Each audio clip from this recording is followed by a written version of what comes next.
عام انسان اگر عیش و عشرت میں پڑا ہے وہ بھی برباد ہوا ہے، اور کوئی بادشاہ اگر عیش و عشرت میں پڑا ہے تو وہ بھی برباد ہوا۔ کہتے ہیں کہ ایک بادشاہ تھا، بہت بڑا کوئی بادشاہ تھا، اور پھولوں کے بستروں پر سونے کا عادی تھا۔ صاحب بادشاہ تو بادشاہ ہوتے ہیں، ان کی زندگی بھی بادشاہوں جیسی ہوتی ہے۔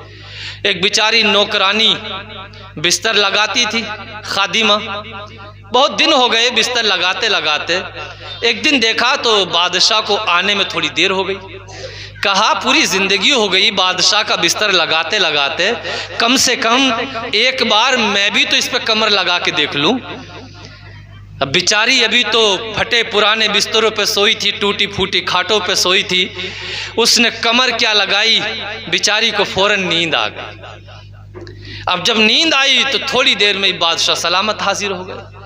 اب دیکھا کہ میرے بستر پہ بادشاہ کے اور ایک نوکرانی سو رہی ہے، بس ہوتا کیا، بادشاہ کے فوراً تیور بدل گئے، غصے میں آ گئے اور فوراً ہی کہا جلادوں کو بلوا لیا جائے۔ اور اس خادمہ کی ہمت کیسے ہوئی کہ یہ ہمارے بستر پہ لیٹ گئی، اس نے ہمارے بستر کو گندا کر دیا۔ اللہ اکبر! فوراً ہی بادشاہ نے اس کو پکڑوانے کے بعد الٹے پاؤں لٹکوا دیا اور جلادوں سے کہا جتنے کوڑے مارے جائیں اس کو اتنے کوڑے مارتے رہو، اس کی پٹائی کرتے رہو۔ میرے پیارے توجہ کرنے کی ضرورت ہے، جب ایک نوکرانی کی ایک خادمہ کی پٹائی شروع ہوتی ہے تو جب میرے پیارے کوڑے لگے، جب تکلیف ہوئی، جب چوٹ لگی تو بہت زور سے چیخنے اور چلانے لگی، رونے لگی، زور زور سے چیختی اور چلاتی، ہائے ہائے کی آوازیں بلند ہو گئیں۔ لیکن کچھ دیر جب ہو گئی تو اچانک میں روتے ہی روتے حالت بدلے اور یہ خادمہ ہنسنے لگی۔ جب ہنسی تو بادشاہ کو بڑی حیرت ہوئی کہ بڑی کیسے ہنس رہی ہے، ابھی تو تو رو رہی تھی۔ اللہ اکبر!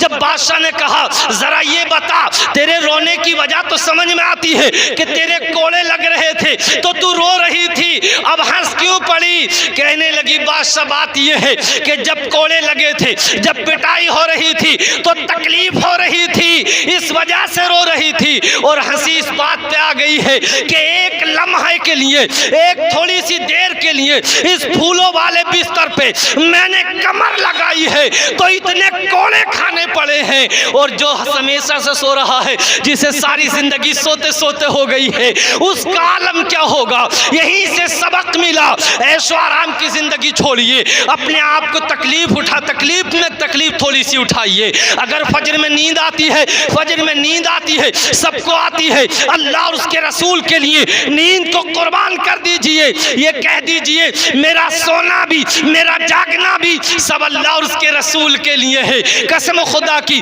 جب تم تھک جاتے ہو، شام کو کام پہ آتے ہو، جب تم کام سے آتے ہو، جب تمہیں لگتا ہے کہ باڈی میں درد ہو رہا ہے، بدن میں درد ہو رہا ہے، تکلیف ہو رہی ہے، وضو کیجئے، نماز پڑھیے، انشاءاللہ تعالی آپ نماز پڑھیں گے، اللہ آپ کی تھکن کو دور کر دے گا، اللہ آپ کی صحت عطا فرما دے گا، اللہ آپ کو طاقت عطا فرما دے گا۔ میرے پیارے، ورنہ تو ہوگا یہ کہ ایک فقیر کو کسی نے دیکھا کہ ایک بستی کے کنارے کھڑے ہو کے رو رہا ہے، بہت زاروں قطار رو رہا ہے، کچھ زمانہ گزرتا ہے، کچھ دن گزرتے ہیں، حالات بدلتے ہیں، وہی فقیر دیکھا گیا کہ قبرستان کے کنارے کھڑے ہو کے رو رہا تھا۔ پوچھنے والے نے کہا فقیر معاملہ کیا ہے؟ کبھی بستی میں کھڑے ہو کے روتا ہے، کبھی قبرستان کھڑے ہو کے روتا ہے، بات کیا ہے؟ فقیر کی آنکھوں سے آنسو نکل آئے۔ فقیر نے کہا بات یہ ہے کہ بستی میں کھڑے ہو کے اس لیے روتا تھا کہ اللہ کی طرف سے صدائیں آتی تھی، میرے بندو آ جاؤ تمہیں معاف کر دوں گا،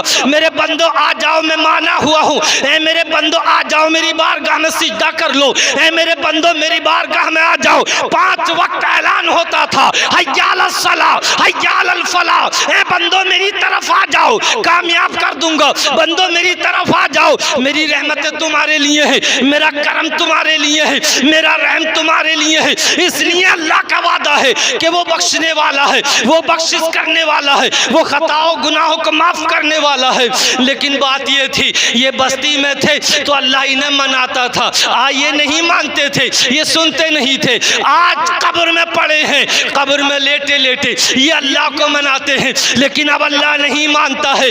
میرے پیارے، ہمارے لیے وہ دن دور نہیں ہے کہ اعلان ہو جائے گا کہ فلاں کا انتقال انتقال ہو چکا ہے، اس کی نماز جنازہ عصر کے بعد ہوگی، اس کی نماز جنازہ مغرب کے بعد ہوگی۔ میرے پیارے، وہ دن آنے سے پہلے سچے دل سے توبہ کرو اور اللہ کی بارگاہ میں سجدے میں سر جھکا لو، انشاءاللہ تعالی اللہ تمہیں معاف فرما دے گا، اللہ تمہاری بخشش فرما دے گا۔ میرے پیارے، اللہ کی بارگاہ میں سجدہ کرو، اللہ کی بارگاہ میں نمازوں کو پابندی سے پڑھو، سچ جھوٹ سے توبہ کرو، سچائی کے ساتھ اپنی زندگی کو گزارو، انشاءاللہ تعالی اس دنیا میں چند دن رہنا ہے، چند دن کی زندگی ہے، ایک دن اندھیرا ہو جائے گا، ایک دن یہ سانسیں رک جائیں گی۔ میرے پیارے، جب سانس رک جائے گی، ہم نے بڑے بڑے لوگوں کو دیکھا ہے جن کی اس دنیا میں اس زمین پر توتی بولتی تھی، جن کا نام لیتے ہوئے لوگ کپ کپاتے تھے، جن کا نام لوگ لیتے ہوئے تھر تھراتے تھے کہ ارے ان کا کوئی ٹھکانہ نہیں ہے، ارے ان کا کیا ہے۔ لیکن بڑے بڑے سورماؤں کو، بڑے بڑے پہلوانوں کو، بڑے بڑے پہلوانوں اور طاقتوروں کی قبریں جا کر دیکھو، بڑے بڑے بادشاہوں کی قبروں میں ان کے تختے ٹوٹ چکے ہیں، ان کے کفن پھٹ چکے ہیں، ان کی مٹی نے ان کے جسم کو کھا لیا ہے۔ تو میرے پیارے، دنیا کا تکبر و غرور سب تمہارا رکھا رہ جائے گا، تمہاری طاقت رکھی رہ جائے گی، تمہاری صحت رکھی رہ جائے گی، تمہاری دولت رکھی رہ جائے گی۔ اگر تمہارے ساتھ کوئی چیز جائے گی تو تمہاری نمازیں تمہارے ساتھ جائیں گی، اللہ اور اس کے رسول کی فرما برداری تمہارے ساتھ جائے گی، لوگوں کے ساتھ جو بھلائی کی ہے وہ تمہارے ساتھ جائے گی، ایمانداری سے روزی کمائی ہے وہ تمہارے ساتھ جائے گا، سب کچھ تمہارے ساتھ جائے گا۔ لیکن میرے پیارے، اگر آپ نے نبی کی محبت دل میں رکھی ہے، حضور کی محبت دل میں رکھی ہے، حضور کی سنتوں کے مطابق زندگی گزاری ہے، نمازیں پڑھی ہیں، انشاءاللہ تعالی حضور کی محبت دل میں رکھی ہے، جب قیامت کا دن آئے گا اللہ قہر و قسم میں ہوگا، ہر ایک انسان کو اپنی اپنی پڑی ہوگی، اور میرے آقا جب شفاعت کریں گے، گناہگاروں کی شفاعت کریں گے، تو میرے پیارے گناہگاروں کو اللہ کی بارگاہ میں پیش کریں گے، عرض کریں گے مولا گناہگار ضرور ہیں، خطا کار ضرور ہیں، بہت بڑے نافرمان ہیں، لیکن میرے پیارے اے میرے اللہ، میں ان اپنے امتیوں کی بخشش کرانا چاہتا ہوں، ان کی شفاعت کرتا ہوں۔ اللہ کی طرف سے اعلان ہوگا، اے میرے محبوب تیرے امتی ہیں، جا ان کو داخل جنت کیا جاتا ہے، ان کو معاف کیا جاتا ہے۔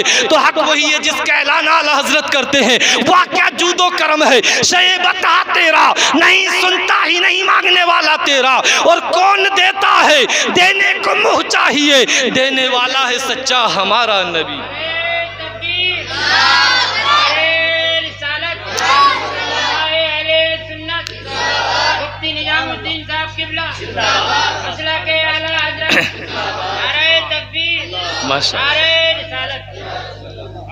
دیکھیے، سب سے پہلی بات یہ ہے، آج معاشرے کے حالات